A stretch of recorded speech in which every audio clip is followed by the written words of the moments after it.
Hello everyone and welcome back to Let's Play Toejam Earl Panic on Funkotron. In the last part we started off the game and now we've made our way into level 3 Lower Funky Town. This stage has a notable jump in the amount of Earthlings to catch, up to 41 from about 11 or so if memory serves in the previous level. The game will do that now and again, but the only way you can actively learn how many humans are in a level is to go to the very end of it and talk to the guy at the launch pad to begin with. You don't notice how many humans there are in a given stage unless it's very specific levels like this one more often than not. Right here we got another one of this game's mini games, but in order to explain this, I need to explain the bouncy sponge moss for bouncing off of.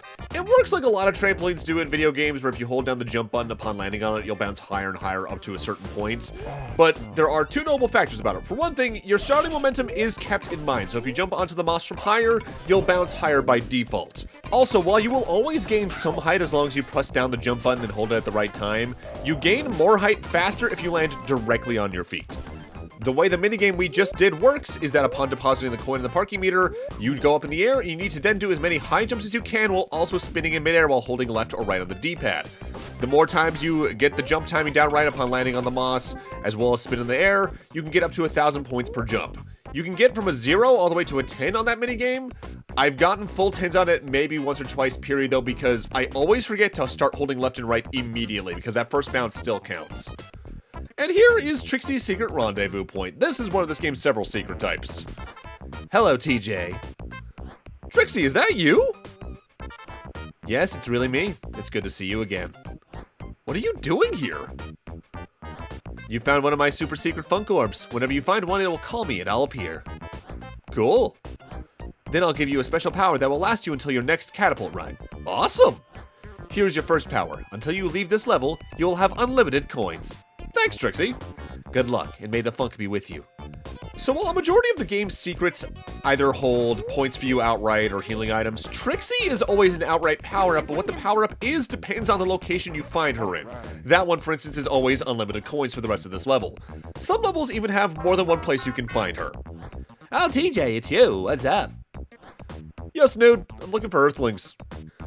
Did you already get the one down the hill under the rock? Certainly. Well, good. Say, by the way, don't forget to use your funk scan to find secret doorways. Right, thanks. Yeah, though, some levels have multiple Trixie locations you can find her at, and I think you can stack the power-ups, but sometimes there's actively two Trixies hidden in the same room, and you need to jump up on the wall of one to get to another through a secret platform set. And it's just a factor of knowing that that's there and finding it by default. There's a lot of exploration involved in this game.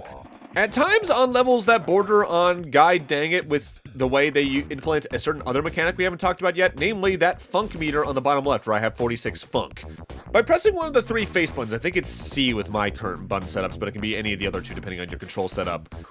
You'll use a funk up and the game will make a little sound. When you're doing that, you can hold left or right on the D-pad to send Toejam and or Earl in that direction, using the funk move's short-range teleportation effect. And what's notable about that is that not only are you completely invulnerable during its duration, you can also use it to teleport through walls and into walls in some cases to find hidden areas. Oh hi, you're late. I am? You did come to fix the toilet, didn't you? Not exactly. Oh, wait a minute, I know you. You're TJ. And you're the one that brought the Earthlings to Funkotron. Sort of. Gee, I wouldn't want to be in your shoes. The funk move is a game changer, especially in combat trying to get away from certain attacks, but again, you only have a certain amount of funk at a time. You can gain some either just by finding presents that contain it to begin with, throughout the level design, hidden in bushes and all that, in the hyper funk zone itself, or more often than not by doing the rhythm-based minigame where you memorize what your friends dance to and then do those moves yourself.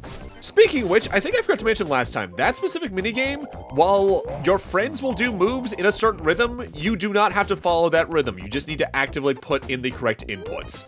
So if they do like boom, boom, clap, you don't have to do boom, boom, clap. You just do boom, boom, clap. The rhythm that they use is more to help you memorize it rather than how you actively have to input it. And like I mentioned last time, all further instances of this specific minigame as well as the bouncing minigame are going to be sped up more for time's sake than anything.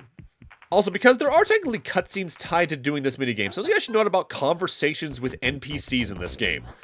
When you run into an NPC, you'll automatically say hi and be said hi to by the NPC. But in order for the conversation to continue, you don't press a button, you need to stand completely still next to the NPC in question for a few seconds. It feels weird to do at first, but by level 5 or 6, you're probably going to be pretty used to it. And there are also instances that the manual itself even notes where if you're too close to the edge of a screen, sometimes the conversations just won't continue to begin with. Thankfully, those instances are pretty far and few between in the game. Once the conversation has properly started though, you can press the face buttons to advance the dialogue yourself rather than waiting for the dialogue to advance on its own. So going back a few minutes for a couple of different topics. For one thing, we've been talking to NPCs in houses. Those are conversations you can actively trigger yourself at any time just by pressing up in front of their doorbell. But those usually don't have as much important information as your outright friends do that we've seen a couple times already throughout the LP. But also, we got a present a few minutes ago while we were in one specific area that we had to teleport back out of, called Super Jars. Super Jars are pretty aptly named because if you use a Super Jar on an Earthling, they are immediately jarred no matter what their HP value at base might be. They are incredibly useful, but they're also pretty rare outside of the occasional level where a Trixie power-up might give you one for the rest of the level, or one other specific instance we'll be talking about down the line. For right now, there is technically a new Earthling I want to note, the boogeyman we've been seeing this screen, but first off, let's have this conversation. Oh, Toejam, it's just you. I was afraid to open the door. Why? Don't tell me you didn't notice. Notice what? When the color leaves Funkotron, it's the funk. It's disappearing. Oh, I'm just too upset to talk. Whenever the funk leaves Funkotron, the game goes grayscale, by the way, your funk meter is temporarily reduced to 0, but it does always come back after a few seconds. Yo, Toejam, my main alien, sup? Yo, Genzer, how's it hanging? Say, is it true you're catching all the Earthlings? You bet. Hey, if you look in the bushes next to my house, you'll find a couple of presents that might help. Cool, thanks. There are some times where conversations will spawn in certain items like this. In fact, there's even some places later on in the game in order to get the best ending, you need to talk to specific NPCs to have certain invisible doorways spawn in, period. More on that later, of course. So the boogeyman enemies that we were talking about a moment ago, they are probably one of the most common enemy varieties in the game, and they can theoretically be pretty annoying, but I find them more annoying just to find rather than capture. The thing is about the boogeymen is that they are completely invisible unless they do a little fade in like that to show you that they're there, or during their outright attack where they scare you. They also take a decent amount of shots to capture at about 4 jars per boogeyman as opposed to, say, the Baseball Kids 2 or the Little Girls 3. But compared to some later game enemies that take upwards of 8 jars to catch, they're pretty chill. If you're ever curious on whether or not there's a boogeyman nearby, though, because you might notice that the radar is blinking red but you don't see one, they will be immediately revealed by a funk scan. The thing I don't like about them myself is that if there's going to be an enemy I miss in a given stage, 9 times out of 10 it's going to be one of them in a very specific section I left behind, just absent-mindedly. Yes? My name's TJ and I was... No thanks, don't mind any. Okay, bye.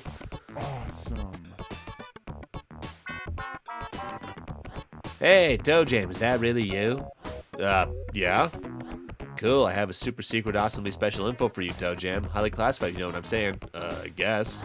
Right, well, listen up. If you see 3 buttons in a row, press only the middle one. Got it? That is referring to a specific platform up and to the right of me right now that I believe triggers a hyperfunk zone if you only press the middle one. There's some aspects of this game like that I haven't interacted with too many times over the years, only because there's a certain point when I play this game where I go for a lot of the items along the way to get my stockades up, but then once I have enough funk, coins, panic buttons, or funk vacuums. But there's a certain point by a late game where I just start ignoring a lot of that stuff because I want to get a move on. Most interactions you can do in this game, be it the bushes, be it the secret doorways, the top secret spots and all that, largely just lead to you getting more points, which is largely a bragging rights thing outside of maybe there's something in retro achievements to get a certain amount of points in that, but I don't particularly care for retro achievements myself. I care about trophies on PlayStation as well as the occasional Steam game achievements, but that's because they're usually designed to be remotely doable by people who are new to a game rather than retro achievements, which tend to be designed by professionals at a game and require some ridiculous stuff, frankly. While we're in the early game, I should note, this game not only has character bios for each of Toejam and Earl's friends, but also a plot synopsis for the things that the intro itself didn't immediately cover. The thing is, the introduction to the story is told as a rap. And I am one of the furthest from being musically inclined people I know. So instead of actually rapping it, I'm just going to read it in the most calm librarian voice I can think of. The Funkotron rap. Yo, listen up, because I got a situation to tell you about your own edification. You probably know, me and Earl, we took a side trip to a planet that collided with our spaceship. You may recall we took a straight down nosedive. Check it out. You should never let Earl drive. Planet Earth's not a place you want to stay. Good on that. So me and Earl, we made a high-speed getaway. We made it home to our home destination, redundant line, where we had a highly funky celebration. But then we ran into a slight complication that wasn't healthy for our fly reputation. You know the Earthlings? Well, they had caught a ride on our rocket ship hanging on the outside. Their visitation, it was really rude. Irritation of a first-class magnitude. Well, me and Earl can take a little heat, but we were sitting in a very hot seat. You get the picture, not a pretty situation, but check it out, there's another implication. The Funkopotamus, yo, exclamation point. Whoever thought of this? He decides that it's time for a vacation. He announces that it's his intention to hide out in the funk dimension. Because the Earthlings are so very crude, yeah we are. And by the way, he's taking with him all the funkitude. Get down, give it up, do your dance now. Everybody, everyone on Funkotron, to the rhythm with a hip-hop know-how. Shake it right now, before the funk is gone. Do your dance now, before the funk is gone. That got ominous at the end, hot damn. Something the game is actively doing right now as I talk to Lawanda here is actively teaching you that you do want to go out of your way to explore and talk to your friends along the way whenever you see them. Not only because they'll hint towards maybe where certain Earthlings can be found or where certain bonuses might be, they'll also hint towards where the items you need to get the best ending will be once we reach level 5 and beyond. More on that when we get there. Some things I do want to note early on in the game as well while we're still here at level 3. This game is a visual marvel for the time on the Genesis as well as an audio marvel. I love this game's soundtrack. It's the right level of bassy on top of just the general funk it gives. Due to the technical setup of the Sega Genesis, the sound chip caused a lot of games to have a very bassy twang that can be an acquired taste, to put it lightly, but I think both Genesis titles for Toejam and Earl as a series take very good advantage of it to make it feel like it's actively an intentional part of the soundtrack. Meanwhile, the Sonic games in the system almost completely avoided having that sound to the period that sounded like Mystic Caves or the occasional other song. So there are still some Earthlings to get on this screen. Specifically, I think it's some Boogeyman on a platform far to my left right now. But in order to get to them, I need to do some blind jumps across this water to make certain other platforms spawn in. This can definitely be annoying, but with how high Toejam and Earl could jump, especially with the high jump, it's far from the worst thing in the world. And what admittedly makes it a little bit better is that if you ever miss a jump, you don't take fall damage in this game. The only things that can damage Toejam and Earl in this game outright are the Earthlings themselves, the rare fire hazard, as well as just not being able to breathe underwater for too long. Due to this, you don't have much to fear from blind leaps of faith in the game's level design unless they place a metric shitload of Earthlings in your general landing vicinity. Due to this, the biggest loss you can suffer from missing a jump in platforming is just the time from having to get back to where you were. Though there are also times you can miss out on some item pickups, namely some presents to give you points or health pickups. And on top of that, I should note, I haven't mentioned them outright yet. You might have noticed there's also some presents that are just outright on the floor, but grow legs and run from you when you get too close. In order to grab those, you can just outrun them by using, say, a panic button or the funk move teleportation. But you can also just do a high jump and land on them from above, as they will not run away from you if you come from directly above them. And if you care about points, you especially want to do that because the presents that run away from you can often have higher point totals to begin with, let alone they can also contain rarer item pickups, be it super jars for a short time period, panic buttons, funk vacuums, coins, or even just higher funk values to begin with, like 4 or 5 funk at a time. The thing you want to be careful of, though, is that if you get too close, not only do they run, but eventually presents that run away from you will eventually just outright despawn. General ways that can happen is if they run into a wall outright, if they run to the end of a long platform they're on, or if they just run long enough on the floor to begin with. It just depends on the one and what the terrain is surrounding it, really. Right here, though, we're coming up on what's probably my least favorite enemy type in the game in most instances, the Poodles. They will often spawn in groups of 3 to 5, hidden in bushes or trees, and jump at you just maul you and do as much damage as they can. Most enemies have an outright attack animation. The dogs can damage you just by running into you, and it's really raw feeling. Oh, hello, Mrs. Bubbly. Is Lawanda home? Oh, yes, she must be her friend TJ. She asked me to give you a message. What's that? It's a thing you tell someone for somebody else. No, I mean, what was the message? Oh, she said to meet her in the secret cave, and just in case you forgot, the underwater entrance is near the island. Ah, right, that place. So yeah, I actively already talked to Lawanda earlier, and I didn't read that dialogue at all because I was talking about something else. That's how you're meant to know you can go find her there. Worth noting, though, is that at the very least, the poodles don't have too much HP. Each poodle takes about 2 jars to capture, making them tied for the least HP in the game next to the little girl enemy types, not the baseball kids, like I said earlier. I got those numbers backwards, I think, now that I think about it. But also, usually the poodles will spawn in either when you get to a certain place, or if you capture a certain other earthling they're next to. Namely, there's the heavier set lady we've captured at least 1 or 2 of up to this point that's blonde and is wearing a polka dotted dress. If you capture her in most instances, there are poodles waiting in the objects around her to jump you immediately after putting her in a jar. So be careful whenever you see one of her just roaming about near a bunch of items you can investigate. Notably, according to the manual, most instances of that lady take about 5 jars to capture, but I swear even the values the manual gives aren't exact on that, even outside of super jar instances. Because I swear there's sometimes I capture, say, the baseball kid in 1 or 2 jars rather than 3. And sometimes I swear some other enemies have more HP, but it might just depend on whether or not I missed their hitbox outright, because I think there is some weirdness with the hitboxes in this game. But it's kind of hard to put into words without experiencing it outright. While we're still in this level, though, worth noting, most of the videos in this LP are 2, sometimes 3 levels in a given video. This might be the only video in the LP off the top of my head that's exactly 1 level, and that's because level 3 here just has a lot of things in it, because there's a lot of dialogue in it, especially due to the higher than usual amount of houses to investigate. But also, not for nothing, in the earlier parts of the LP, I'm also playing it a little bit slower intentionally to either give myself time to explain or to get used to the game again, because while I did do a test playthrough for every level before recording, this is the first time I've played this game all the way through, probably since like 2009 or so. This is one of those games I'll just randomly boot up on emulator and play a level or 2 of just to get a taste of nostalgia here and again. But the last time I played this through all the way was, I think, a year before my brother moved back up north after his post-college Florida break, pretty much. Which is when he actively grabbed his Genesis and brought it into his house, because he didn't take it down to Florida with him during that time period. And in that regard, I should note, I mentioned this game is multiplayer first last time, technically, because Toejam and Earl are a 2-player mode outright.